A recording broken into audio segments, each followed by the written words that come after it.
सारे हम बैठे हुए ट्रेन में, तो एक बंदा ना खिड़की से मुंह निकाल के कहता है भाजी सीट है ये, भोला भाई कहते क्यों तू इलेक्शन लड़ना है?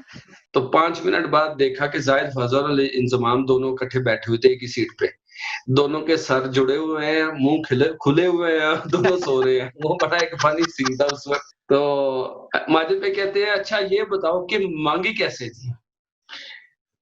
तो वो उस वक्त था बड़ा मासूम सा और बड़ा जो है ना वो एक बेवकूफ सा बच्चा था उस वक्त। तो वो कहता है मैंने उसको बोला था गिव मी चाबी। तो वो उस वक्त वो सारा ग्रुप जो सब खड़े, माजिद भाई भी खिलखिला के हंसना शुरू हो गए, हारून भाई भी। मैं बेवकूफ बन गया।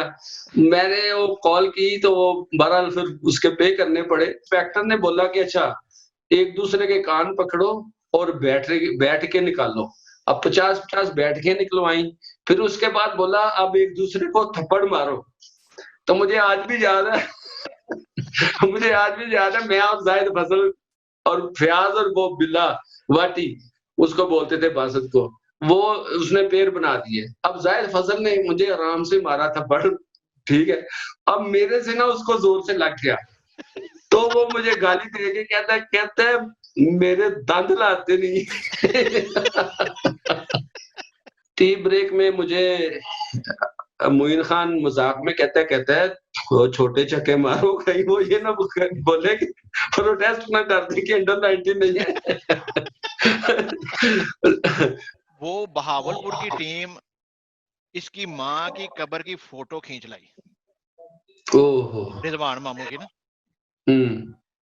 तो रिजवान मामू अपनी माँ की वफात के 3 साल बाद पैदा हुआ था।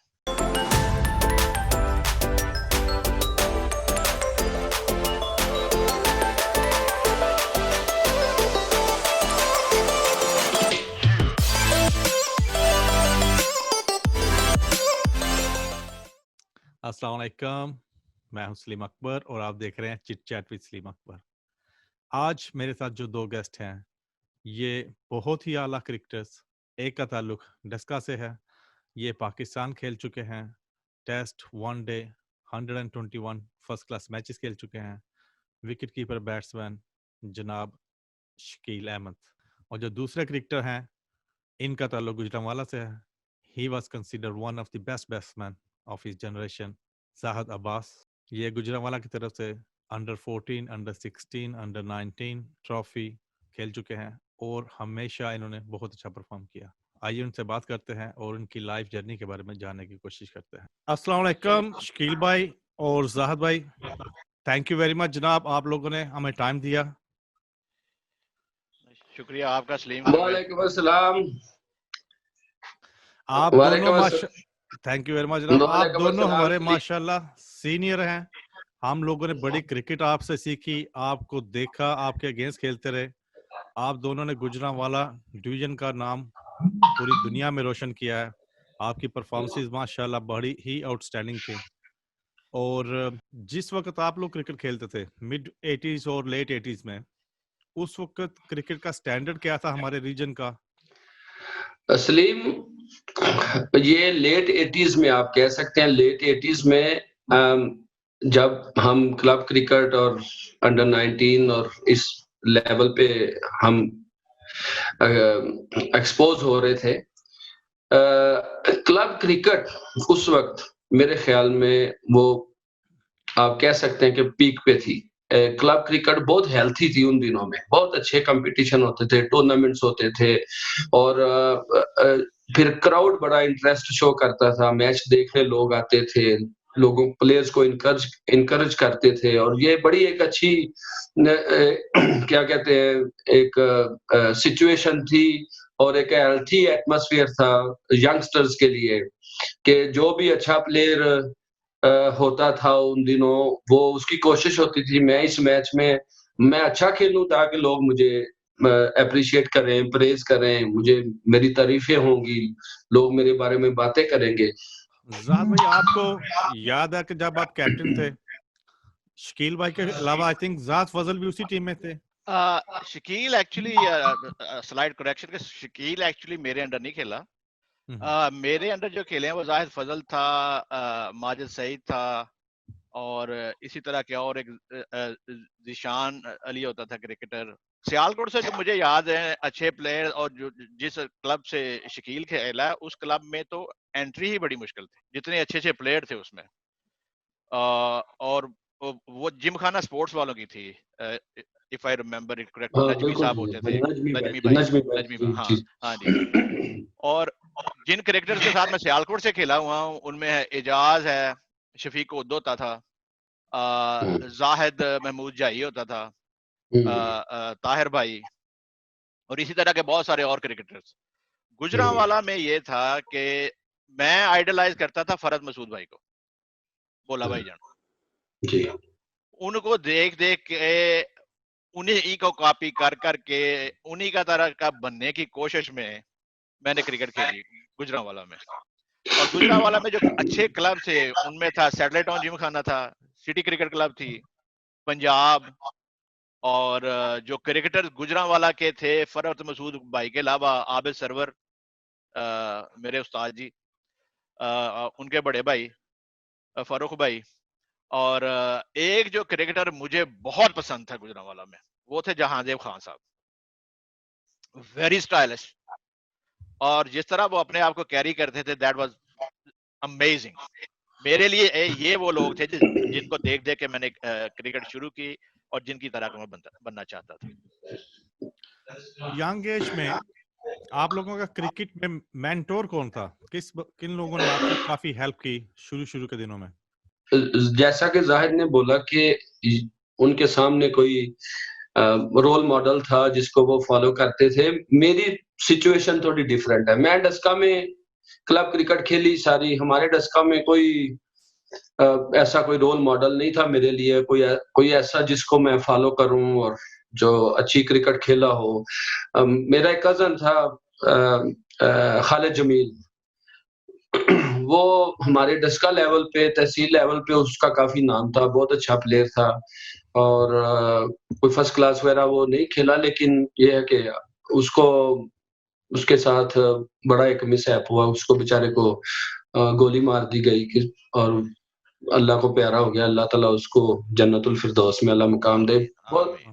मेरे लिए मेरा वो ही एक मेंटोर था, आइडियल था, और जो इनिशियली जो थोड़ी बहुत मैंने क्रिकेट सीखी मैंने उनसे सीखी। आपसे क्वेश्चन ये है शकील भाई, जी आप लोगों के टाइम पे ऑब्वियसली क्रिकेट भी बहुत अच्छी थी, क्रिकेटर भी बहुत अच्छे थे, बड़े टैलेंटेड प्लेयर थे। आप लोगों जी को क्या आप समझते हैं कि हमारे रीजन ने या डिवीजन ने आप लोगों को सपोर्ट किया उस वक्त, ग्रूम किया, या कोई विजन आपको दिखाया कि भाई आप इतने अच्छे हैं, आप ये कर सकते हैं, कि आपको उस वक्त कोई सपोर्ट अवेलेबल थी? असल चीज आपकी परफॉर्मेंस है। बाकी गुजरांवाला में, सियालकोट में जो हमारे नजमी भाई थे, बड़े ही कोऑपरेटिव, बड़े ही क्या कहते हैं, वो क्रिकेट को उन्होंने अपनी लाइफ जो है ना वो डेडिकेट की हुई थी अपनी लाइफ क्रिकेट के लिए, और बड़ा उन्होंने सियालकोट की क्रिकेट के लिए, मैं कहता हूँ सियालकोट की क्रिकेट को, अगर आज सियालकोट बहुत अच्छे क्रिकेटर प्रोड्यूस कर रहा है तो उसका जो श्रेय है मैं उन नजमी भाई को देता हूँ कि उन्होंने जब वो सियालकोट क्रिकेट एसोसिएशन के ओहदेदार बने और उन्होंने क्लब क्रिकेट को जिस तरह उन्होंने ऑर्गेनाइज किया और जिस तरह वो हेल्थी कंपटीशन करवाए और प्लेयर्स को चांसेस दिए बड़ी ऑनेस्टी से, मेरे ख्याल में उसका सेरा उनके सर जाता है। उसके बाद गुजरांवाला में आप आ जाए तो मेरी दिल से दुआएं और निकलती हैं हमारे जो लेट, अल्लाह उनके दर्जात बुलंद करे, राना मुश्ताक साहब। राना मुश्ताक साहब तो मैं कहता हूँ कि गुजरांवाला को एक अल्लाह ने तोहफा दिया था। वो इतने अच्छे इंसान थे, इतने अच्छे कोच थे। मुझे याद है हम एक मैच था कमिश्नर 11 वर्सेस लॉर्ड जिमखाना, तो वो मैच में खेला था। पहली बार उन्होंने मुझे देखा था, तो उस मैच में मैंने 45 रन किए, कोई मैंने कुछ चौके पुलों पे मारे, मेरी पुल शॉट मुझे अच्छी मेरी फेवरेट थी, तो मैं अच्छी खेलता था। तो मुझे मैच के बाद उन्होंने स्पेशली मुझे बुला के मुझे इतना उन्होंने इनकरेज किया। मुझे कहते हैं, बेटा मैंने अब रमीज राजा से, माजिद खान के बाद रमीज राजा पाकिस्तान के पास अच्छा प्लेयर है जो पुल बड़ी अच्छी खेलता है, और रमीज राजा के बाद अगर को मैंने प्लेयर देखा है तो शकील आज मैंने देखा है तुम्हें। मुझे उन्होंने बोला कि उनके अल्फाज आज भी मुझे याद है, लड़कियों से दूर रहना, क्रिकेट पे फोकस करना, तुम बहुत ऊंचा उड़ोगे, ये उनके अल्फाज थे। और एक और चीज उन्होंने मुझे बताई, मैंने उनसे बोला, मैंने बोला कि सर मैं अक्सर फेल हो जाता हूँ सेंचुरी बनाने में, मैं 50 या 60 70 80 रन बहुत करता हूँ, लेकिन सेंचुरी तक पहुंचने में मुझे मुश्किल आती है। उन्होंने मुझे बड़ी अच्छी बात बताई, और उस बात ने मेरी कह लो कि मेरी बिल्कुल क्रिकेटिंग लाइफ बदल दी। और उन्होंने बोला कि बेटा आप, क्या होता है आपकी उम्र के जो 16-17 साल की उम्र के लड़के जब 50 स्कोर कर लेते हैं, वो समझते हैं कि हमने बड़ा स्कोर कर लिया है, वो बिल्कुल फिर जो है वो रिलैक्स हो जाते हैं कि मैं अब जैसे भी मर्जी या खेल सकता हूँ, जो मर्जी शॉट खेलूं, वो फिर वो फ्री होके खेलना शुरू कर देते हैं और उसमें कोई गंदा शॉट मार के आउट हो जाते हैं। उन्होंने मुझे बोला कि आप 50 करने के बाद बेटा अपनी इनिंग्स दोबारा 1 रन से दोबारा 0 से दोबारा शुरू करनी है, उस 50 को भूल जाना है और दोबारा समझना यही है कि आपका 0 स्कोर है आपने। और सलीम उस चीज का मुझे इतना फायदा हुआ कि मुझे याद है, मैंने क्लब क्रिकेट की बात बता रहा हूँ, मैंने 500 सेंचुरियां मैंने लिखी हुई थी। 500 के बाद मैंने छोड़ दिया था लिखना। मैंने इतने सेंचुरियां की, बहुत सेंचुरियां की मैंने क्लब क्रिकेट में, फिर उसके बाद डोमेस्टिक क्रिकेट जब फर्स्ट क्लास में आए। लेकिन मुझे उसका इंग्लैंड में जब मैं खेलने गया, वहां पे मुझे उसका फायदा हुआ कि मुझे लंबी इनिंग खेलना जो है ना वो आ गई। तो मेरे ऊपर ये राणा साहब के एहसान है, मैं सारी उम्र नहीं भूल सकता, उनके लिए हमेशा दिल से दुआएं निकलती हैं। बाकी काजिम जाहद थे और वो जिया नकवी भाई, उन्होंने भी बड़ा सर्व किया गुजरांवाला की क्रिकेट को, और उनके दौर में बड़े प्लेयर निकले हैं गुजरांवाला से, उनको भी मैं खराजे तहसीन पेश करता हूँ। इस तरह और भी भोला भाई हैं, वो भी हमेशा जब भी कैंप लगता था आते थे, हमें बताते थे, सिखाते थे। तो इस तरह जो है बहुत सारे शाह जी जो अल्लाह को प्यारे हो गए, अल्लाह उनको जन्नतुल फिरदौस में जगह दे। जैदी जी वो भी बड़े डेडिकेटेड पर्सन थे। एक वो फरीद साहब थे एमसीबी वाले, वो भी। तो ये लोग, इन लोगों ने अपनी फैमिलियों का टाइम सेक्रीफाइस किया, क्रिकेट को टाइम दिया, तो ये बड़े अजीम लोग हैं। इनके लिए हमेशा इज्जत और रिस्पेक्ट दिल में रखनी चाहिए। मैं सेकंड करूंगा जो कुछ शकील ने कहा है। क्रिकेटर्स और पुराने क्रिकेटर्स जो गुजरांवाला डिवीजन में थे, उनमें एक पॉजिटिविटी तो सारी बता दी शकील ने, जो नेगेटिव बात थी ना वो ये थी कि ये इंग्लिश डिवीजन जो वर्ड है ना, उसमें तकसीम भी हुए थे। मैं सियालकोट से हूं, तुम गुजरांवाले से हो, ये गुजरात से है और ये इस जगह से है। जब भी कंट्रोल आता था सियालकोट के पास, 8 लड़के सियालकोट से खेलते थे, 2 गुजरांवाला से, 1 गुजरात से। इसी तरह जब गुजरांवाला डिवीजन के आता थी प्रेसिडेंटशिप, जैसे शेख मंसूर प्रेसिडेंट बने, तो ये सारा कुछ रिवर्स हो गया। 7 लड़के गुजरांवाला से, 3 सियालकोट से, 1 गुजरात से। ये एक इन्होंने फॉर्मूला तय किया हुआ था। और जो शकील मुझसे एग्री करेगा कि जो हम क्रिकेटर होते थे ना, हमारा सियासत से कोई ताल्लुक नहीं था, हमें क्रिकेट चाहिए होती थी। लेकिन हमारी मालूमात के बगैर ही हम ब्रांड हुए होते थे कि ये इस ग्रुप का है और ये इस ग्रुप का है। ठीक है जी। और ये हो गई डिवीजन लेवल पर, राइट। और फिर डिस्ट्रिक्ट लेवल पे जो सियासत खेली जाती थी उसमें भी ऐसा ही था। अच्छा, ये सैलडेटाउन जिमखाना का लड़का है, ये सिटी का है, ये पंजाब का है, ये कंबाइंड स्टार्स का है, लिहाजा जिस बंदे के हाथ में होता था वो अपना जोर चलाता था, इवन डिस्ट्रिक्ट लेवल पे। कहने का मकसद सिर्फ ये है कि आपको पता भी नहीं होता शकील, हाँ बिल्कुल बिल्कुल ऐसे ठीक ही है, है, लेकिन ऐसे ही आपकी जड़ें काटी जा रही होती हैं कि यार ये मैं इसको नहीं खेलने दूंगा। अरे भाई क्यों नहीं खेलने है। दोगे?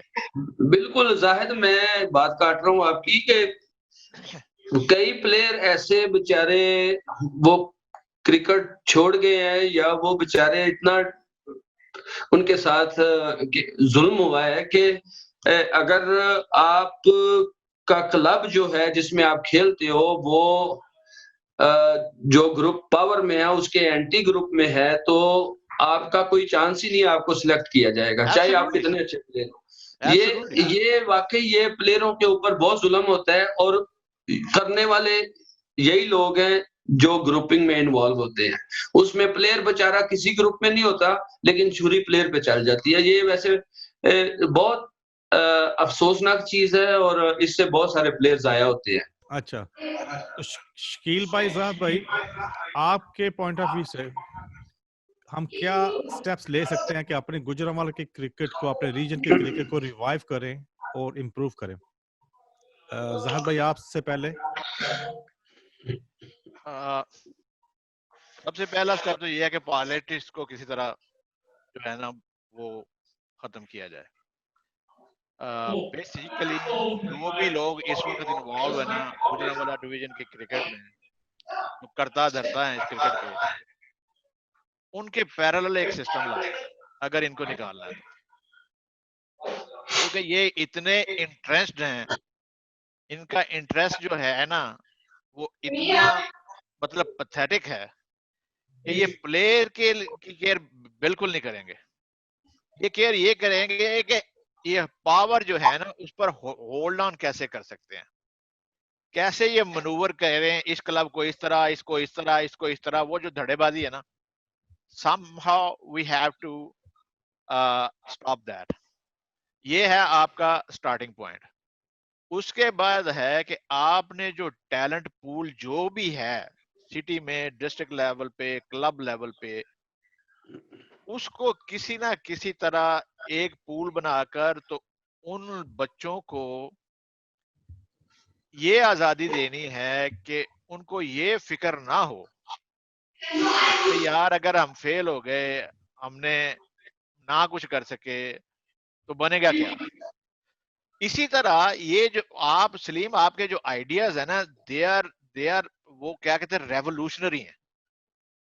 और मैं जिस हद तक मैं कर सकता हूं, जिस पोजीशन में मैं हूं या जो मेरे लायक होगा वो मैं करूंगा, लेकिन आपको एक पैरेलल सिस्टम क्रिएट करना पड़ेगा इस वेस्टेड इंटरेस्ट के खिलाफ जो ये ओहदेदार बनाकर बैठे हुए हैं।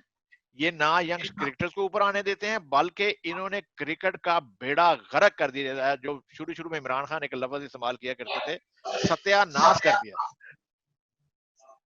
हमें इनसे जान छुड़ानी है, और क्रिकेटर्स को चाहे मतलब सामान की सूरत में, क्योंकि क्रिकेट बहुत महंगी हो गई है, 80-80 हजार, 1.5 लाख का बैट है, को खुदा का खौफ है ही नहीं किसी को, ठीक है। ये काम आपने जो कैंप का सोचा है ना, या एक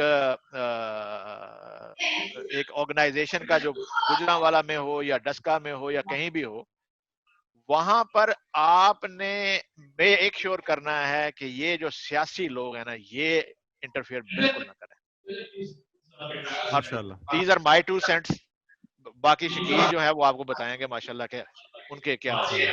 सलीम, जैसे जाहिद ने बोला, देखो जो बच्चे हैं, जो क्रिकेटर्स हैं, उनको बस यही पता है कि हमने ग्राउंड में जाना है, हमने क्रिकेट खेलनी है। उनको खिलाना जिन्होंने है वो है बोर्ड ऑफ, वो आपके ऑफिशियल्स।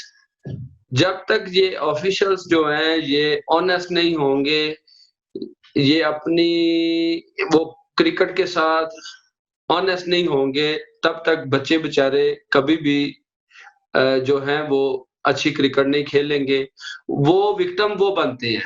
विक्टिम हमेशा प्लेयर बनते हैं, ठीक है?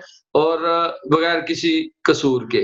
तो बिल्कुल ज़ाहद की बात ठीक है कि सबसे पहले तो हमें कोशिश करनी चाहिए कि ऑनेस्ट लोग आगे आएँ, जो जिनका मकसद सिर्फ़ क्रिकेट की डेवलपमेंट हो, बल्कि ये नहीं कि अपने आप का नाम बनाना शहर में या अपने इलाके में या अपनी पावर दिखाना या अपने आप को किसी ओहदे पे लाके तो पर्सनल बेनिफिट्स लेने, ये इंटरेस्ट नहीं होना चाहिए। इंटरेस्ट खालिस्तन ये होना चाहिए कि हमारे इलाके के जो क्रिकेटर हैं, उनकी देखभाल की जाए, जो अंडर प्रिविलेज हैं, उनको कैसे सपोर्ट किया जा सकता है और क्रिकेट की फलाह बहबूद के लिए काम करने चाहिए। इनकी ड्यूटी यही होनी चाहिए।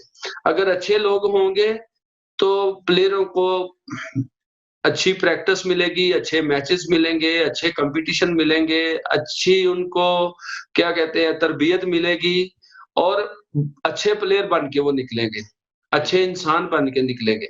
आप लोगों को कोई अपना क्रिकेट का कोई फनी मेमोरी हो, कोई फनी इंसिडेंट याद हो?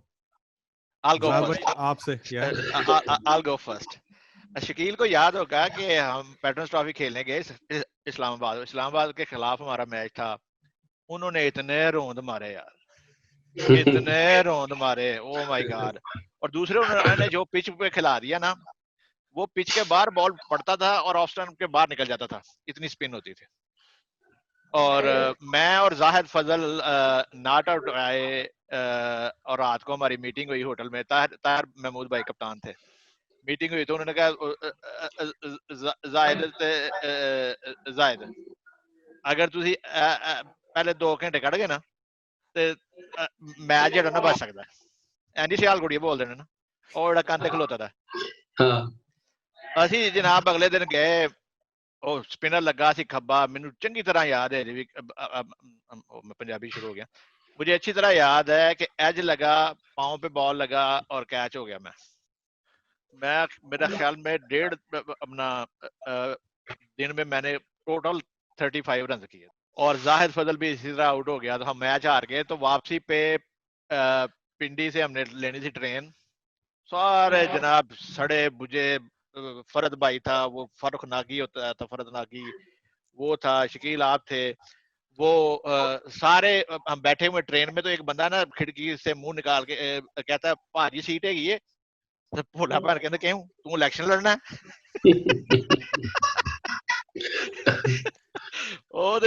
उसी ट्रेन में फरक नागी ने और फरज मसूद भाई ने वो जुमे का खुतबा जैसे देते हैं ना मौलवी, वो शुरू कर दिया।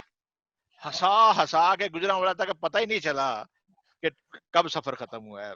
फरज मसूद भाई जैसा था मजाया बंदा और जिंदा दिल बंदा मैंने नहीं देखा। हमेशा हंसाता रहता था वो बंदा। शकील भाई आपको कोई याद हो फन इंसिडेंट? सलीम, इस तरह के बड़े वाकयात हुए, लेकिन अब सारे वाकयात कोई ऐसे याद करना, मुझे याद है हम न्यूजीलैंड की बात है नहीं, ये बात है साउथ अफ्रीका की। हम पाकिस्तान टीम बस में बैठी हुई है और हम निकले हैं दूसरे शहर के लिए। तो 5 मिनट बाद देखा कि जाहिद फजल और इंजमाम दोनों इकट्ठे बैठे हुए थे एक ही सीट पे। दोनों के सर जुड़े हुए हैं, मुंह खुले हुए हैं, दोनों सो रहे हैं। वो बड़ा एक फनी सीन था उस वक्त। और दूसरा यहाँ पे जब मैं खेला हूँ आके, तो इनका एक बॉलर होता था, साउथ अफ्रीका के लिए भी कुछ मैचेस खेला, रूडी ब्रायसन। तो रूडी ब्रायसन ने मुझे बाउंसर किया, तो मैंने उसको खेलने गया तो वो मिस हो गया, तो मेरे शोल्डर पे लगा। तो वो आके ना मुझे इंग्लिश में उसने कहना शुरू कर दिया कि you bloody Paki, you don't know how to play in your country and you come and play here. And मैंने आगे से हंस के उसको बोला कि तुम तो ऑफ स्पिनर हो, तुम तो फास्ट बॉलर थोड़े हो। उसको जो है ना बड़ी ताप आई, वो बड़ा गर्मी खा के ना फिर वो वो और गुस्से से मुझे उसने बाउंसर कराने शुरू किए और मेरे लिए बड़ा आसान हो गया। मैंने उसको काफी बार मारा और मैं 100 किया उस मैच में। तो ये एक ऐसा वाकया है। बाकी और मेरे होते रहते हैं कोई इंसिडेंट्स ऐसे कुछ बड़े मज़ाहिया। जब हम अंडर 19 के साथ इंग्लैंड गए पहली दफा, तो अब इंग्लिश नहीं आती थी, तो वहाँ हम किसी से बात करनी होती थी, तो वो आगे से गोरा या गोरी, अब हमें शौक था जान के यार वो गोरी, अब हम आपस में लड़के यार वो गोरी आ रही है इसके साथ बात करनी है। एक ने कहना तुम करो, एक ने कहना तुम करो। तो पहले इतनी हिम्मत नहीं होती थी, पर अगर किसी ने कर ली तो आगे से उन्होंने बोलना, उनकी हमारी समझ नहीं आती कि हम क्या कह रहे हैं उनको, इंग्लिश हमारी ऐसी थी। तो उन्होंने आगे से बोलना पार्डन, अब हमें पता नहीं था पार्डन का मतलब क्या है। हमने उनको बोलना थैंक यू और आगे निकल जाना। इस तरह के।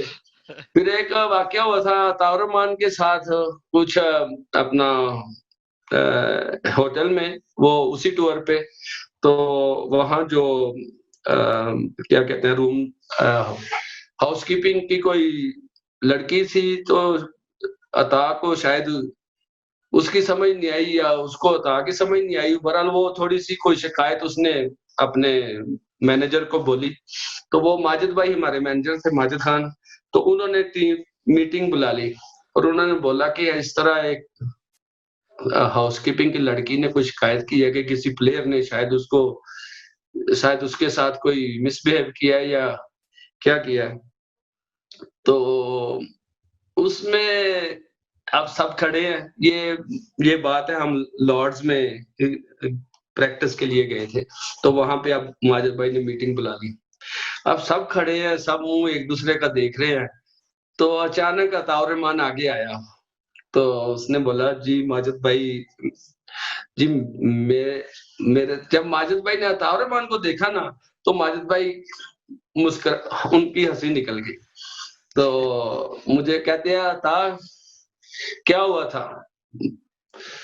तो वो अता कहता है कि जी माजिद भाई कुछ नहीं, मैंने उससे बस चाबी मांगी थी अपने कमरे की। तो माजिद भाई कहते हैं अच्छा ये बताओ कि मांगी कैसे थी? तो वो उस वक्त अता बड़ा मासूम सा और बड़ा जो है ना, वो एक जिस तरह एक क्या कहते हैं, सीधा साधा, वो सुन लेगा तो फिर मेरे साथ लड़ेगा, बड़ा एक वो बेवकूफ सा बच्चा था उस वक्त। तो वो कहता है मैंने उसको बोला था गिव मी चाबी। तो वो उस वक्त वो सारा ग्रुप जो सब खड़े, माजिद भाई भी खिलखिला के हंसना शुरू हो गए, हारून भाई भी। तो वो एक वाकया बड़ा मुझे याद आया अभी। बाकी इस तरह के काफी हुए, लेकिन अब कुछ बूढ़े भी हो गए हैं, मेमोरी भी इतनी अच्छी नहीं रही। बहरहाल इस तरह के काफी वाकयात मजेदार हुए भाई हैं। एक वाकया सुना हुआ है, पता नहीं उसमें कितनी सच्चाई है। शायद वेस्ट इंडीज के टूर के ऊपर कहते हैं कि शकील भाई ने वहां से जाके 10 का लॉन्ग डिस्टेंस फोन कॉल कर दिए होटल से, और काफी बिल बन गया था। वो अपना क्या कहते हैं, मुझे पता नहीं किसी प्लेयर ने, मुझे नाम नहीं याद आ रहा, किसने मुझे बोला कि आप होटल से फोन कर सकते हो, तो ये फ्री होता है। अब मैं बेवकूफ बन गया, मैंने वो कॉल की, तो वो बहरहाल फिर उसके पे करने पड़े। तो इस तरह के वो कई प्लेयर होते हैं, वो एक दूसरे को जो है ना वो छेड़छाड़ करते हैं। वो मेरा ख्याल है शायद बासत अली था, कोई इस तरह कोई शरारती आदमी था जिसने मुझे इस तरह फंसाया था। तो अच्छा, एक वाकया मुझे याद आया सलीम, अब गुजरावाला अंडर 19 का कैंप लगा हुआ था, तो वहां पे हम लोग रोज रात को बस पे वापस जाते थे। मैं डस्का उतरता था, फिर जायद फजल, ये फयाज बिल्लू और एक लड़का था बासत बिल्ला वाटी। याद आ गया वाकया? शायद बिल्लू ने सुनाया हो तुम लोगों को। मुझे याद है, मैं पूछना नहीं चाहता था, मैं कहा चलो आपने खुद ही याद करा दिया। अच्छा, वो वाकया उस वक्त अंधेरा उजाला ड्रामा बड़ा मशहूर था उन दिनों में। तो हम लोग बैठे हुए थे बस में, तो दो पुलिस वाले आके ना बैठ के बस में, अब हम लोग बैठे हैं पीछे, बिल्कुल पीछे वाली सीट पे, और वो सेंटर में आके 2 बैठ गए। अब जो बासत लड़का था और ये बिल्लू फयाज, इन्होंने आवाजें लगाना शुरू कर दी, और वो मिस्टर एडी और वो इस तरह ना, वो इरफान खोसट के वो जो डायलॉग बोलने शुरू कर दिए, वो खामोशी से बैठे रहे और हम हंस रहे हैं, बड़ा खुश हो रहे हैं इनको छेड़ के। वहां अरूप अरूप स्टॉप पे ना उन्होंने उतरना था, वहां वो लगी हुई थी अपना उनका पुलिस ने चौकी बनाई हुई थी, तो वहां चेकिंग के लिए वो, अब उन्होंने बोला भाई बेटा आ जाओ, सारे अंधेरा उजाला टीम नीचे आ जाओ, अब आ जाओ नीचे। लो जी, उन्होंने हमें क्या क्या कहते हैं, बहरहाल वो जो इंस्पेक्टर था उधर, उन्होंने पूछा, हमने फिर बताया जी कि इस तरह हम जो है ना, हम अच्छी फैमिली के लड़के हैं, और वो सूफी खुर्शीद का हवाला दिया, सागा स्पोर्ट्स का, और इस तरह के हम जो है ना, हमारे जो पीछे तगड़े लोग हैं। हमने बोला कि इस तरह बताओ कि ये ना समझे कि ये कुछ भी नहीं है। तो उसमें फिर उन्होंने, जो इंस्पेक्टर ने बोला कि अच्छा, एक दूसरे के कान पकड़ो और बैठ के निकालो। अब 50-50 बैठकें निकलवाई, फिर उसके बाद बोला अब एक दूसरे को थप्पड़ मारो। तो मुझे आज भी याद है मुझे आज भी याद है, मैं और जाहिद फजल और फयाज और वो बिल्ला वाटी, उसको बोलते थे बासत को, वो उसने पैर बना दिए। अब जाहिद फजल ने मुझे आराम से मारा था बड़, ठीक है, अब मेरे से ना उसको जोर से लग गया, तो वो मुझे गाली दे के कहता है मेरे दंद लाते नहीं। वो बड़ा और वो बड़ा जबरदस्त वाकया जो है ना, उन्होंने फिर रात को मेरा ख्याल 12 बजे हमें छोड़ा, फिर बस में बिठाया, फिर हम डस्का गए। अब वो कहते हैं जी इस वक्त तो हम सियालकोट हम नहीं जा सकते। फिर डस्का मेरे वालिद की फैक्ट्री के ऊपर कमरे थे, फिर वहां हम सब लोग जाके सोए। तो वो एक बड़ा यादगार वाकया है। बुल्ला बड़ा मासूम, बुल्ला बहुत मासूम आदमी था। बुल्ला हाँ, बुल्ला अच्छियां यादां ने बुल्ले दे नाल, लेकिन मासूम और बेवकूफ मासूम सी, इंतहाई बेवकूफ मासूम सी, और उसने अपनी क्रिकेट खराब जाहिर कर ली उसने, और बहुत अच्छा प्लेयर था, बहुत अच्छा प्लेयर था, लेकिन इधर उसके दिमाग में कुछ नहीं था, वो कबूतर ले गया बेवकूफ था बहुत। दूसरा ये कि मैंने जितने बड़े छिक्के मारते जाहिद फजल को देखा ना, बड़ा तगड़ा। आप लोगों की शकील भाई सॉरी, एक आप लोगों की एक स्टोरी सुनी है हम लोगों ने कि इंडियन अंडर 19 के अगेंस्ट आपने इंडिया में, आपने और जाहिद फजल ने, दोनों ने बड़े ऑब्वियसली रन किए थे, आप लोगों ने छक्के मारे, स्टेडियम बाहर जा रहे हैं गेंद, और सुना कपिल देव आके बोला यार ये कितने दे अंडर 19 ने मुंडे स्टेडियम तो बाहर छक्के मार रहे। तस्लीम, अब ना असल में बात पता है क्या, पाकिस्तान में सिस्टम ही, उस हमारे टाइम में सिस्टम ऐसा था कि जो जेन्युइन अंडर 19 लड़का होता था ना, उसको बेचारे, वो इतना छोटा और इतना वो मासूम सा होता था कि उसको तो सिलेक्ट नहीं करते थे, और वो इतना अब कोई 2 साल बड़ा है, कोई 3 साल बड़ा है, तो इस तरह लड़के आ रहे हैं, तो वो अब एक लड़का 21 साल का है और एक लड़का 18 साल का, तो उस एज में डिफरेंस बड़ा बहुत ज्यादा लगता है, तो उसमें बॉडी क्योंकि ग्रो हो रही होती है और बंदे की, और वो तो वो 20-21 साल का जो लड़का है ना, वो ठीक जानदार होता है 18 या 17 साल की उम्र के मुकाबले में। तो वो वो सिस्टम ही वहां पे उस वक्त ऐसा था कि हर किसी को उम्र कम करना पड़ी अंडर 19 खेलने के लिए, क्योंकि अगर आप जेन्युइन चले जाते हो तो आप वहां जो लड़के होते हैं उनमें आप इतने छोटे लगते हो कि वो कोई कंसीडर ही नहीं करता आपको, अनलेस कि आप बड़े कोई गॉड गिफ्टेड प्लेयर हो, तो कोई ऐसा।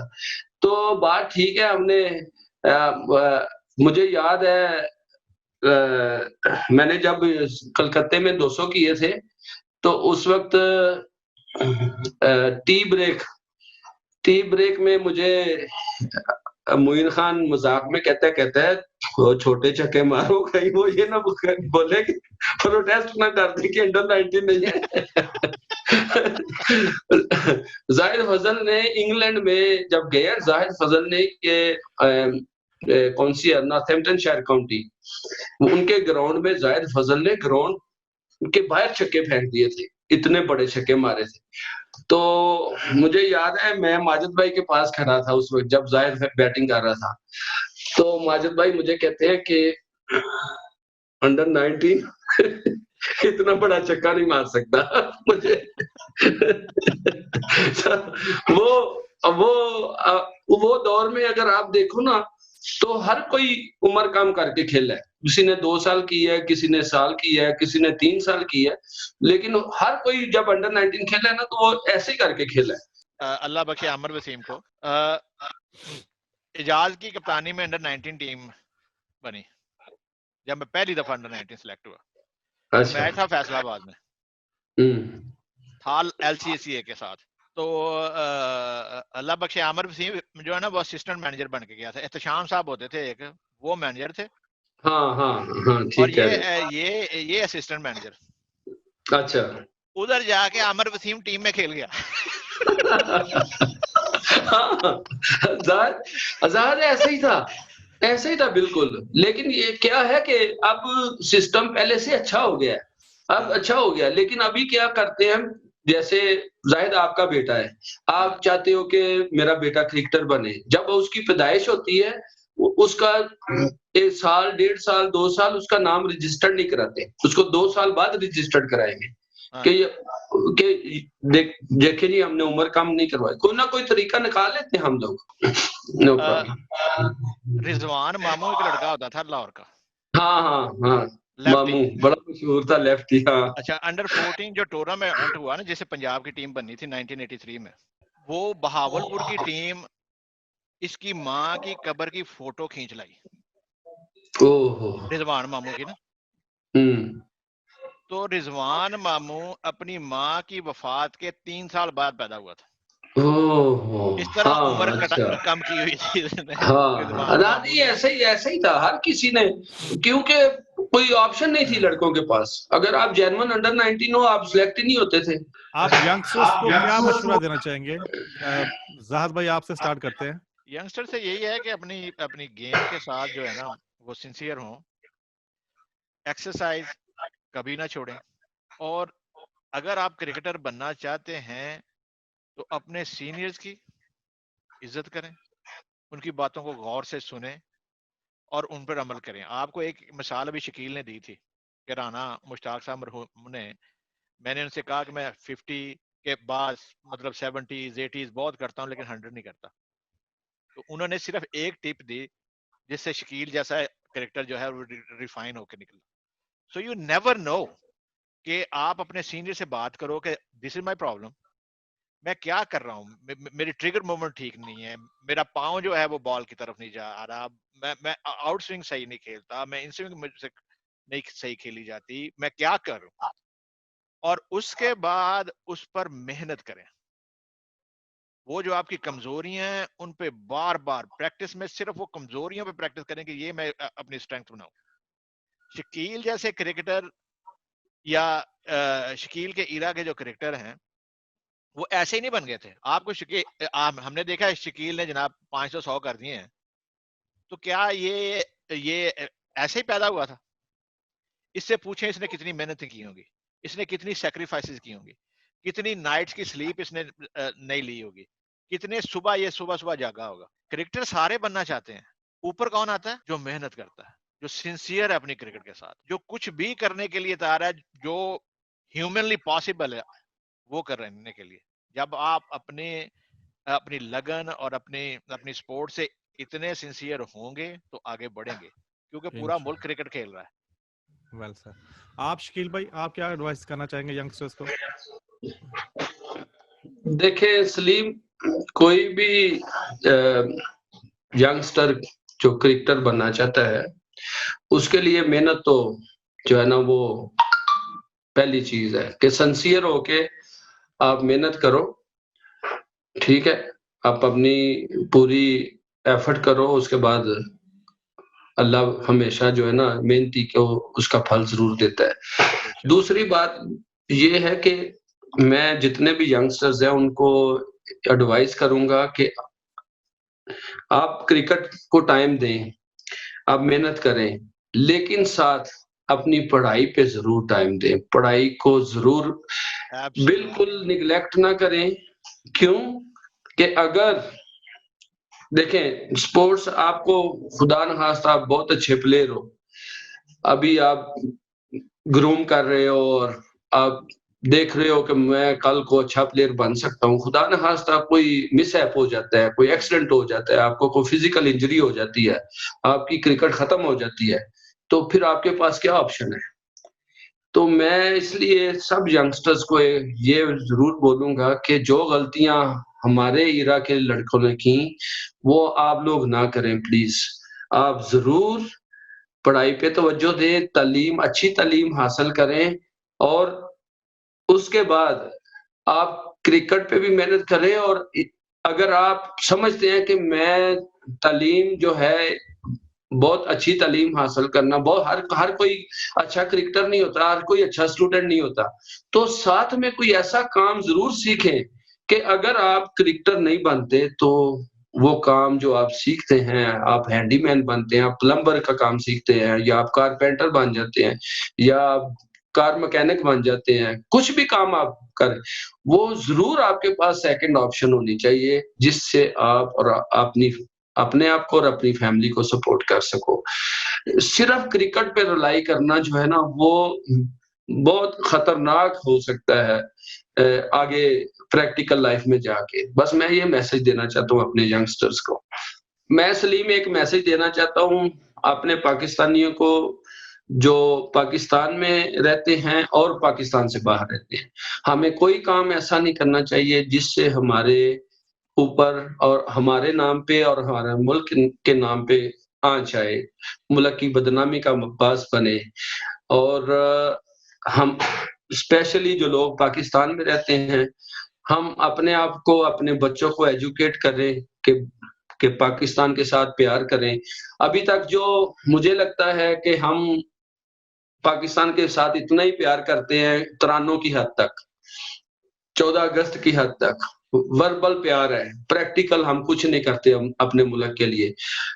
आज मेरा ये मैसेज है कि अब जो भी मेरा मैसेज सुने कि पाकिस्तान को साफ रखें, पाकिस्तान के साथ प्रैक्टिकली लाइव जो है ना अमली तौर पे प्यार करें, पाकिस्तान को सरसब्जो। मैंने अभी उस दिन वो मीटिंग एक वीडियो देखी कि पौधे लगाए गए हैं और कुछ लोग आए हैं उन्होंने पौधे उखाड़ दिए हैं। ये किस तरह का प्यार है मुल्क के साथ?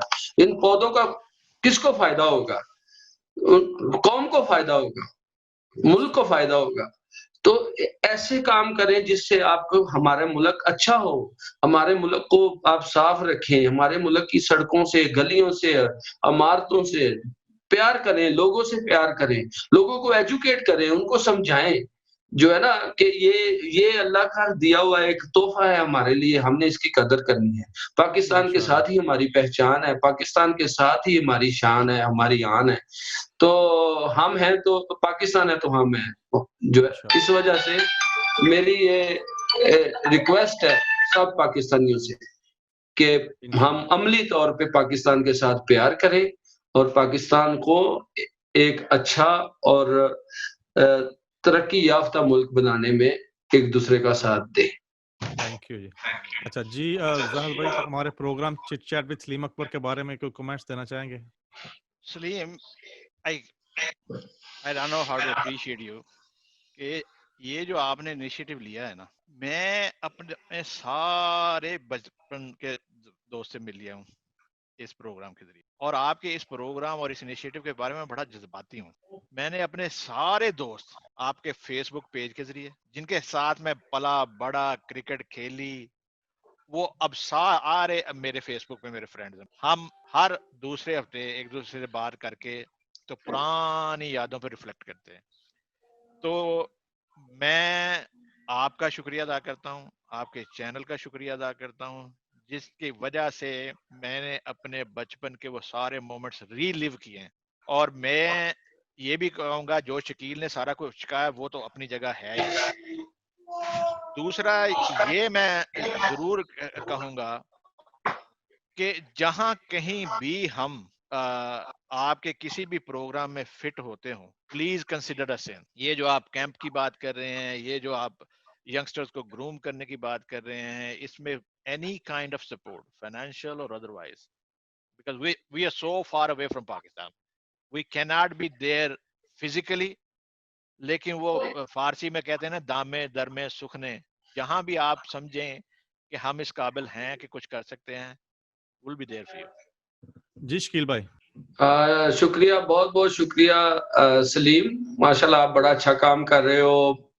क्रिकेट पे बात होती है, पुराने क्रिकेटर्स के क्या कहते हैं, उनकी जो क्रिकेटिंग लाइफ है उस पे बात होती है, उनके एक्सपीरियंस आप शेयर करते हो दूसरों के साथ, बहुत अच्छा काम कर रहे हो माशाल्लाह। अल्लाह आपको हिम्मत और ताकत दे और आपको कामयाबी दे इस फील्ड में।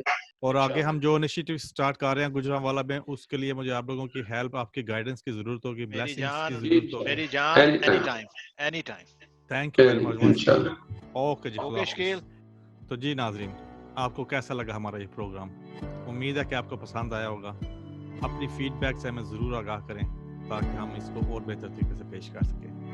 Until next time, with a new guest, with a new story. Allah Hafiz.